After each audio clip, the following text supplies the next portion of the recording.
Hello gamers, welcome to a preview of Gnomes and Wizards. That's right, this is a preview of Gnomes and Wizards by Cavernwire Games. This is a project that will be on Kickstarter, and please keep in mind that this is a paid preview and also a demo copy, so all components are subject to change, and this was a sponsored post. So if you take a look, one of the things that is definitely going to change is you're going to have these different factions, and each faction has all of these unique different types of warriors, and they all have duplicate art right now. Please keep in mind that is something that they said will be changed for the final game, but that's something I can definitely point out to you that will be changed, and I really do enjoy the art. I think it's very charming. Here's a very cute wolf. So that's good to know that all of them will have their own unique art, because I think they have very unique names and very unique abilities that is just very helpful. Gnomes and Wizards is brought to you by Cavernwire Games, and this is a relaunch which is on Kickstarter, and there are a few things to also note. There are upgraded components now. There are crystals that you use throughout the game, and you are now able to stack them. So they are these very fun little crystals. Again, keep in mind these are demo components, but you are now able to stack them, which I thought was pretty neat. So now we're going to get into Gnomes and Wizards, and what is this game? In Gnomes and Wizards, you are going to be playing as two different factions, and with that, you are going to use that to build out your board with your tiles, and then you are just going to be battling to the death. At the end of the game, players will score points for their remaining health on themselves and all of their units, plus points for every unit that they've taken out. I think that's good to know that basically it's a bloodbath. You are trying to keep as much health as possible while taking out the opponent's pieces. Each of the different warriors will do a unique ability, which is very fun, and there are 6 different ones to choose from. So I have 2 set up for you here. I have the Multravith and the Barglumen. So you can see how fun they are, and going through this tribe, you can see they have Cyclory, Terrain Wielders, Realm Hoppers, Masters of Disguise, Beast Impersonators, and Mutant Artisans. So that kind of gives you an idea of just the cheekiness of the game and the feel for what you are going to be playing with. Alright, so in Gnomes and Wizards, you are going to have your base leader. They are going to be the ones starting on the board. That's when you'll pick your faction. Your color will go with the faction that you choose, and then after that you'll be summoning different warriors to join the fray. Now, in Gnomes and Wizards, you will see that there are these different little icons that match for your person. So, for example, if I have Barglumen and I want to summon Skullheads, I would need to be on a Skullhead spot. They're actually both of my home ones. But I would need to be on this spot, and then I would be able to summon this creature. What that would mean is that he would now be in play as another minion on the board for me. So I would be able to take his token, put it into play, and then I would take his character card.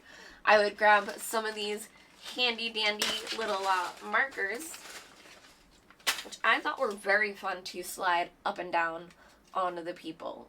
They weren't always the tightest, but you just kind of bend it and it fixes. So you would actually start at max health and lowest defense. But then you now have someone who is summoned to your team.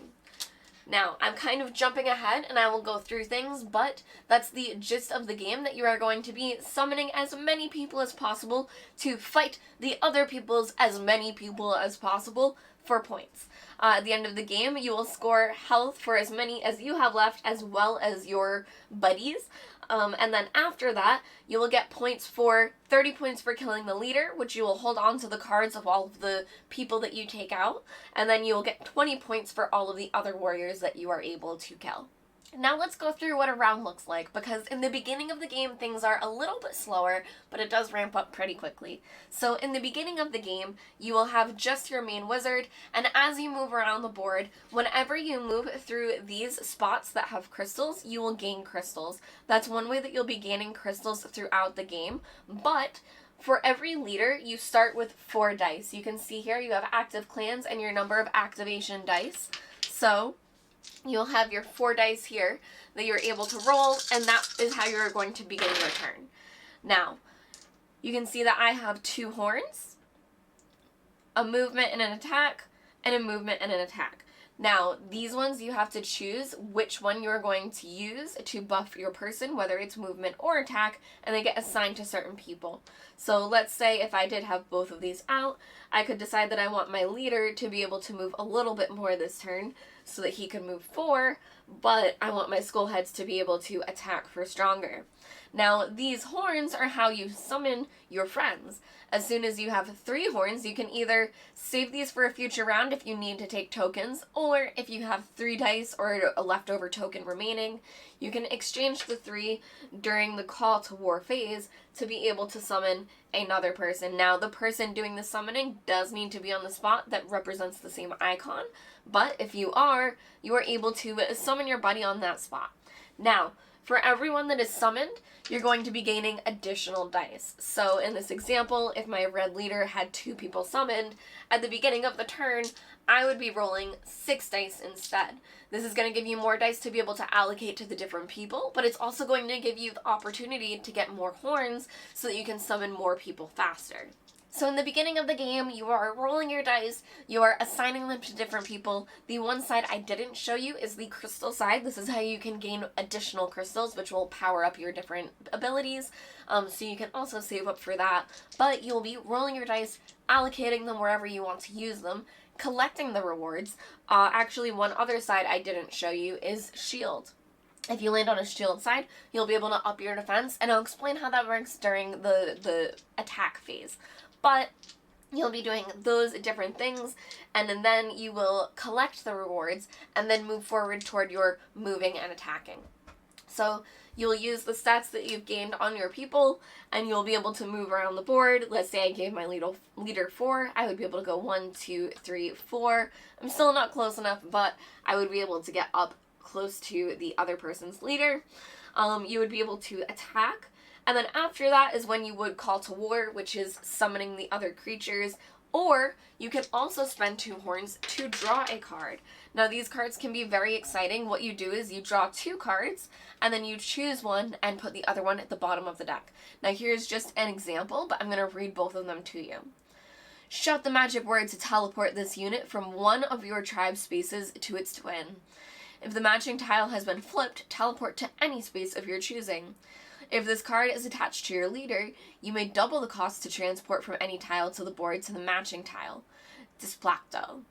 So you can see that it does have a crystal cost here, and this would be the other one, which is a glider. You may glide over any one space as if you were never there. This does not count towards your total number of spaces, but is considered as movement. If this card is attached to your leader, instead you may glide over 2 spaces. So in the example, if I had this glider card, I would have been able to move all the way up to the other person's leader. Now, the other thing that you're able to do on your turn is use your charged abilities. Now, these are not for your leader, it's only for the people that you have summoned, which is another reason to get other warriors out onto the board, but they're going to have different abilities that you're able to do. Now, I'm not going to pick any of these up because I have this all set up for you, but they do have some pretty fun abilities. What I'm going to do instead is show you some of the other people that you were able to play as, and we can go through some of those. So, some of the other choices would be the Inventor Gnomes, which are Arachnolder.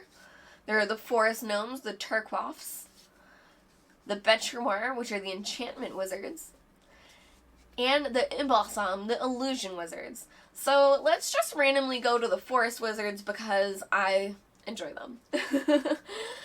So you can see that they're Grassassins. For 3 crystals, can perform a double attack on a single enemy unit. Gain a no attack counter for the following turn. So they'll be able to attack twice. Or their Beckletons can add a lingering attack counter to a bordering enemy unit. Lingering attack means that they'll take 2 damage at the start of the next turn as well, which I'm pretty sure means that they're eating poison mushrooms. There's Sprouts, which is place a blockade tile on one edge of your current location. No units may pass through this obstruction for 1 round. Now I can show you that those look like this. They're blockades that you're able to place, and there's actually a card that allows you to place blockades as well, which is very fun. There are the Pollen Gassers, which add a sleep counter to an adjacent enemy unit. When they're sleeping, they cannot move or attack. There's a Barkle Lens, which can negate damage dealt to this unit or an ally unit. This cannot prevent damage dealt by abilities. Now you would have to have 3 crystals held on this ability to be able to do that. You're only able to hold up to the max that they allow, so you wouldn't be able to do that multiple times, but you would be able to do that once per turn because it's deflecting during the enemy's turn. There are also the Fire Gnomes, which can flip a bordering tile. All units on the tile take fall damage. That's pretty scary and actually leads us on to the next mechanic, which I wanted to move on to. So going through the game, there are 10 rounds, and rounds 1 through 5 are exactly as I explained it to you, but rounds 6 through 10 get a little bit scarier. At the beginning of rounds 6 through 10, each player is going to start their turn by flipping 2 tiles. What this means is that the map is going to be getting smaller and smaller as you're progressing through the game. So let's say at the beginning of my turn, I want to flip this one and this one, because then they would never be able to summon them again, which would be their arachnid receptors. Okay, so you would flip both of these on them, and if anyone was on that tile, they would take 2 fall damage and get moved onto another piece. Now, I think the next thing that I haven't spoken yet about is damage, and that's pretty much it. After we go over damage, you'll kind of see how this game works, that you're using your different abilities, manipulating around the board, trying to get as many crystals as you can, as much defense as you can, and then attack for as much as you can to basically wipe out the opponent. Now, damage in this game is pretty straightforward, but it can get cut in half pretty quickly. When you look at a different character card, for example, our Multravith leader, she has 3 movement and 3 attack. That means she has a base of 3 attack that she is doing to the opponent. Now you are able to add dice that will manipulate this, and the more dice that you're able to roll once you have more warriors, you're able to add even more, or you're able to gang up and attack with multiple people at once on one character if that's what you need to do. But if she had this, you would have to choose movement or attack, but let's say we are happy with the 3 movements, so we will go with 5 attack. Now, if we are attacking for 5 against our Barglumen leader, right now his defense is only 3. That means we are going to be doing 5 damage, and if his defense was anywhere where it could be moved down, such as the 4, it would be moved down 1 as well. It's at the bottom, so it can't be moved any lower, but that's where it would be.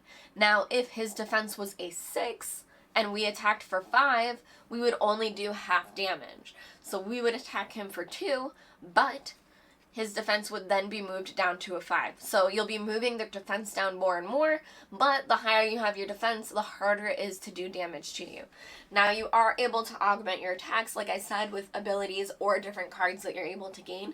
There are some cards that can be very helpful to have a very strong attack, but usually you're going to be using your dice to really buff stuff up, or abilities to be sneaky and get in and do damage. Now on your turn, all of your warriors will move and attack, so you do have those statistics on every card for everyone you have summoned. So you'll be able to move everyone, attack with everyone, and hopefully take people out before they summon more people and come and take you out.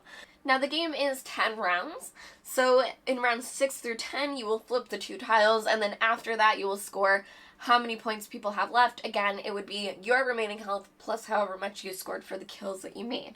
Now that being said, if someone's tokens were completely removed from the board, they would have to summon a creature that has 2 tokens still showing. So for example, this one still has 2, so I would be able to summon this creature to the board, and I would be rolling a 5th dice because I would be able to roll for my creature.